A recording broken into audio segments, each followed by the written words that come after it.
Hi, so welcome to week one, module 3. So this is all about small change, big impact, and bringing all of these kind of lessons that we've learned in week 1 together.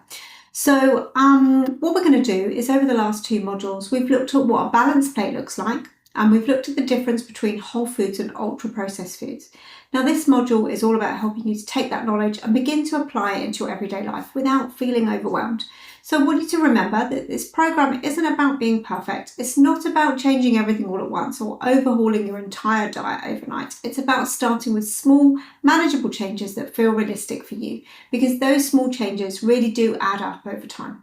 And a really great place to start might be focusing on just one meal at a time. So for many people, breakfast is the easiest place to begin. It's something that most of us start our day with. It helps regulate your blood sugar, give you some energy. And quite often I find Western diets, they can be leaning towards just having some white toast and butter, for example, or maybe some sugary cereal. So we could really start here by optimizing the nutrition that you're getting in, stabilizing the blood sugar and giving the body some good sort of nutrients and protein and healthy fats to start the day. So maybe we could start with making a simple swap to something more balanced and a little bit more nourishing. So I've given you some recipes in the handouts, but maybe something like just simple eggs on toast or a simple egg sandwich, for example. Maybe things like nut butter on toast with a banana. Maybe something like an overnight oat pot or chia pot with some berries and seeds and perhaps some hemp seeds for added protein and maybe a little bit of live yogurt for the gut.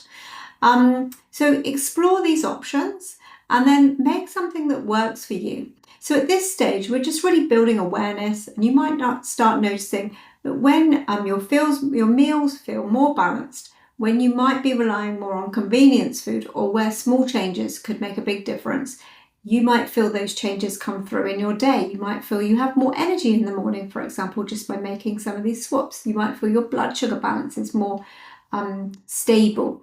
And give it some time, because these things do take a little while to come through. So your focus for this week is simple. Just choose one area, perhaps breakfast, and begin there. You don't need to do everything. It's just a case of starting. You'll also find the Eat Well handout in this module really helpful. So you might want to refer back to that and just be looking at, again, a reminder. We want to make sure there's protein. We want to make sure there's a good healthy fat option, and we also want to make sure that there's a complex carbohydrates, and you can look at those portion sizes in reference to that plate. Just remember, it's all about creating a new way of eating that's going to support your energy, your mood, your digestion, your overall well-being, and also your nutrition. So it's not about being restrictive, it's just about adding in, and often then we find it's much easier to let go of maybe some of the foods that weren't serving us. Now, do remember to tune in for our live session this week. And again, if you've got any questions, you can submit them via the form, and I will look forward to seeing you there. Take care for now.